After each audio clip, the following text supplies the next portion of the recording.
Okay, so good day, students. So we are now in the fourth lesson under the chapter of Natures of Statistics, which is the Observational and Experimental Studies. So for our learning outcome, at the end of the lesson, you should be able to explain the difference between the observational and experimental studies. Okay, so there are several different ways to classify statistical studies, but in this section, I'm going to explain to you the two types of statistical study. What are those? The first one is the observational study, and then the second one is the experimental studies. So let's find out what the differences between those two types of statistical studies. So let's start with observational studies. So in an observational studies or study, the researcher merely observe what is happening or what has happened in the past and tries to draw a conclusion based on these observations. Okay, so the researcher also obtain data pertaining to the behavior of an individual or a group of individuals at the time of occurrence of the given situations. So in this study, the researchers simply observe what is happening, okay, what has happened in the past, and then it is also include the behavior of an individual or a group. Okay, so let us have an examples. Okay, so according to our example, data from the Motorcycle Industry Council, so USA Today stated that motorcycle owners are getting older and richer. Okay, so how do the researcher from America conclude that motorcycle owners are getting older and richer? Okay, so data were collected on the ages and incomes of the motorcycle owners for the years 1980 to 1998 and then compared. So the finding shows considerable difference in the ages and incomes of the motorcycle owners of for the 2 years. So based on the data collected from 1880 and 1998, so as they compare the ages and then the income of the motorcycle owners, they observed that the motorcycle owners are older, are getting older. Ibig sabihin, mga kumukuha ng mga motorcycle ay mas matatanda kumpara and mas yumayaman. Okay, as payaman, parang gano'n. So, in this study, the researcher merely observed what had happened to the motorcycle owners over the period of time. Okay, so those are an example of observational study. Next is the experimental studies. So in an experimental study, the researcher manipulate one of the variables and try to determine how the manipulation influence the other variables. Okay, so this method is used to find the cause and effect relationship. Okay, so in experimental study, so there is a manipulation on the other variable. So what and then observe what could be happening or if there's any changes in the other variables or sabi nga dito to find the cause and effect relationship. Okay. So for better understanding, here are our examples. So the first one is the farmer is interested in finding out the effect of new brand of fertilizer to the harvest of rice per hectare. So malamang so the farmer has old brand of fertilizer. You're going to compare it by experimenting. Okay, so titignan niya. So he about to use the new brand of fertilizer in 1 hectare and then titignan niya yung kung gaano yung harvest. Pag ito ba yung ginamit kong fertilizer, mas marami bang ma-harvest, marami bang maaaning bigas, parang ganon. So, the cause and effect. Yung cost nito, okay, so using of fertilizer, and then yung effect, yung number of harvest of rice per hectare. Okay, next is the SitUp study. So, a study conducted at Virginia Polytechnic Institute and presented in Psychology Today divided female undergraduate students into two groups and had the study perform as many sit-ups as possible in 90 seconds.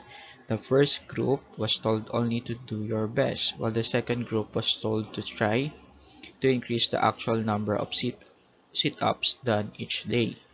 So, dito, may researcher, and then there are two groups of female undergraduate students. So, one group are instructed just to do their best, while the other groups are instructed that uh, in every sit-ups, okay, in every set of sit-ups, they must increase 10%. So for example, okay, in one set of sit-ups, naka 10 ka, okay, on the next day, gagawin mo siyang 11.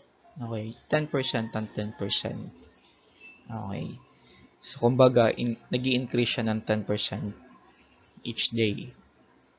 Okay. So, continuation. So, after 4 days, the subjects in the group who were given the vague instruction to do your best average 43 sit-ups, while the group has given the more specific instruction to increase the number of sit-ups by 10% average 56 sit-ups by the last day's section. So the conclusion then was the athletes who were given specific goal performed better than those who are not given specific goal. So dito, okay, after 4 days of doing their task, okay, those who was told by to do their best had an average of 43 sit-ups. Pero dun sa well, the group, pero dun sa binigyan ng instruction na mag-increase by 10% yung kada sit-ups nila daily, nag-average siya ng 56%. So, for their conclusion, mas okay talaga na magbigay ng specific instruction than just motivating people. Parang ganon, di ba? Sabi dyan, the conclusion then was the athlete who was given specific goal performed better than those who were given not specific goal. Yan.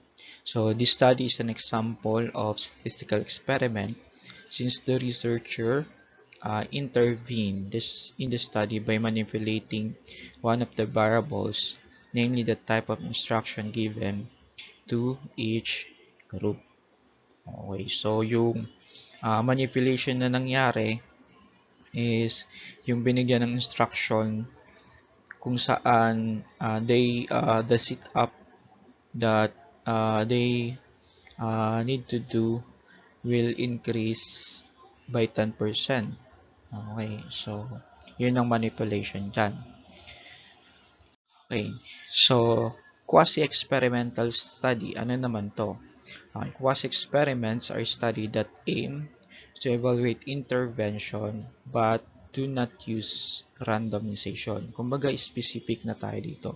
Sa quasi-experiment, hindi siya gumagamit ng randomization. Sometimes, when random assignment is not possible, okay, researchers use intact groups. So, this type of study are done quiet open in education where already intact group are available in the form of existing classroom. Okay, so yung quasi-experimental study, ginagamit yun for educational, okay, research. Kasi, di ba, pag sa you do not use randomization. Bakit hindi nagagamit ng randomization? Kasi nga, kumbaga, ang goal mo ay to have a research in a specific group or intact group. Okay. Okay, so statistical studies usually include one or more independent variables and one dependent variables. Okay, so let us now discuss the independent variable and the dependent variable under the experimental study. So, sabi dito, the independent variable in an experimental study is the one that is being manipulated by the researcher. Independent variable is also called the explanatory variables. So, again, sa experimental study, kung ano yung variable that was being manipulated by the researcher, it was called the independent variable or the explanatory variable. And then the resultant variable is called the dependent variable or the outcome variables. Okay, so it was also said that the outcome variable is the variable that is studied is to see if it has changed significantly due to manipulation of the independent variable. So, titignan dito kung talagang may pagbabago ba. Okay, if there has significant change. Okay, sa kung minanipulate yung independent variables. Okay, so let's study and identify yung independent variable and the dependent variable sa SitUp study. Sabi dito, in the SitUp study, there are two groups. Okay, the groups that receive special instruction is the treatment group, while the other is called the control group. Okay, so the treatment group received the specific treatment. So in this case, instruction for improvement, while the control group does not. So sa treatment group, ito yung sinabihan ng researcher na increase by 10% daily.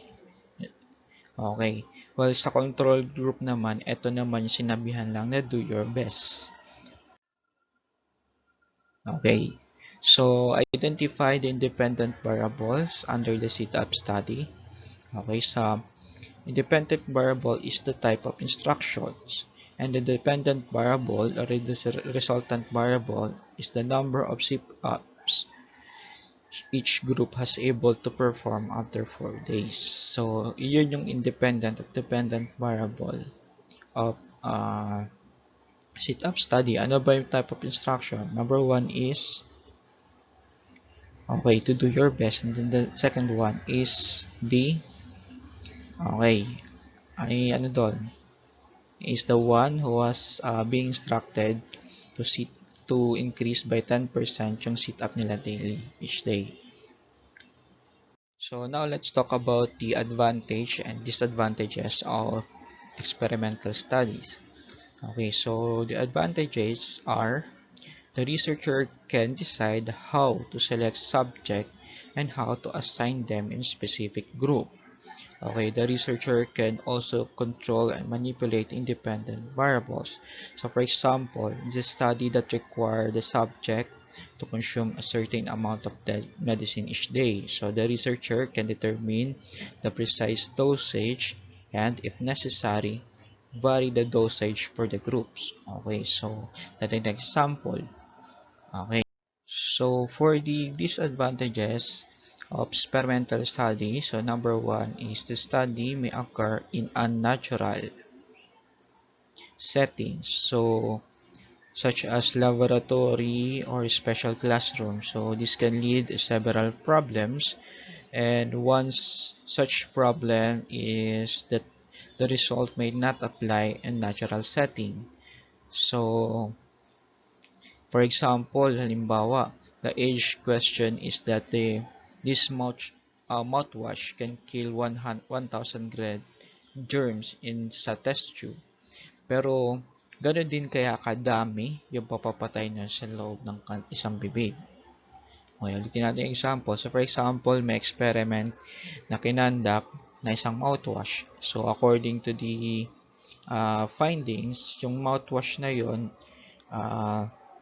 kayang pumatay ng 1,000 germs sa isang test tube. So, Since sa test tube sa tines, magiging effective din kaya or ganun din kaya kadami yung germs na mapapatay niya sa bibig ng tao. Okay, the second disadvantage yung tinatawag na Hawthorne effects. Okay, so this effect was discovered in 1924. So, in a study of workers at the Hawthorne plant of the Western Electric Company. So, in this study, the researcher found that the subject who knew they were participating in an experiment actually changed their behavior in a way that affect the result of the study.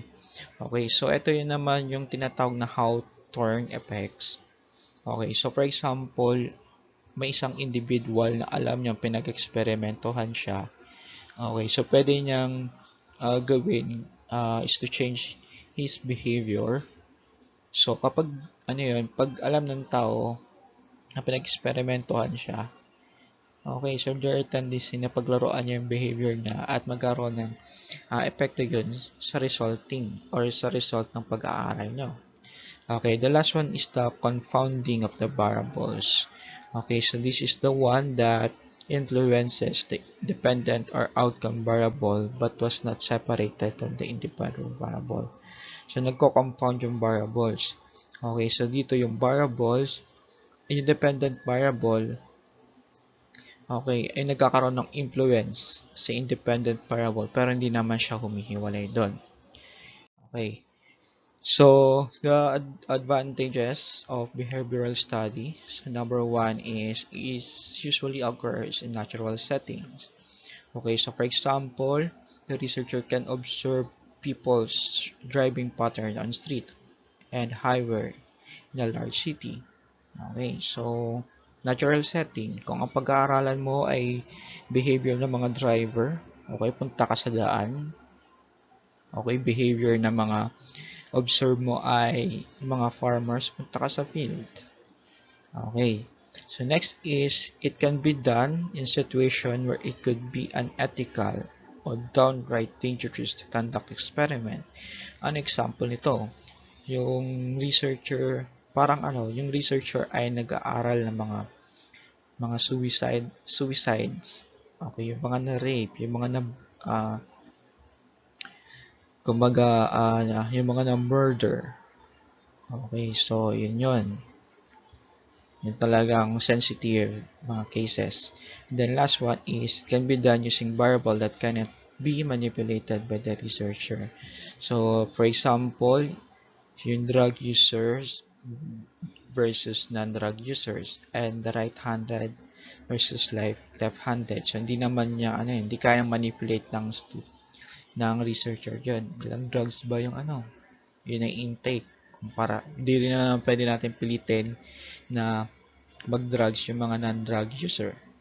Yung left-handed, di natin pwedeng pilitin na mag-right-handed. Parang ganon. So, there is no manipulation intended. Okay, so the disadvantages of observational study. A definite cause and effect situation cannot be shown since other factor may had an effect on the result. Okay, so hindi mo talaga makikita yung cause and effect niyan kasi nag-o-observe ka lang. Okay, the next one is can be expensive and time consuming. Paano siya naging time consuming and expensive? So, for example, if you wanted to study the habit of lions in Africa, so of course you need to go there, spend a lot of money and time and to observe kung gaano ka-dangerous yung mga lion, and there would be a certain amount of danger involved. Okay, so for example, di ba, lion ang mo, so syempre life threatening yun. Napakadelikado nun. And then the last one, okay, the result could be subject to the inaccuracies of those who collect the data. Okay, the result could be subject to the inaccuracy of those who collected the data. So for example, if the researcher were doing a study of evidence that occurred in 1980s, okay, so they would have to rely on the information and records obtained by the other from previous era. And there's no way, okay, to ensure the accuracy of these records. Okay, so you're studying the history or the certain study, you're conducting a certain study from the previous years. So, syempre, kung ano lang yung written records, yun lang yung magiging basihan mo. Pero, you are not sure if those written words or written records are accurate. So, as finale, okay, when you read the result of statistical study, so decide if the study was a observational or experimental. Then see if the conclusion follows logically based on the nature of the studies. So before decision based on the research study are made, it is important to get all the facts and examine them in the light of particular situations.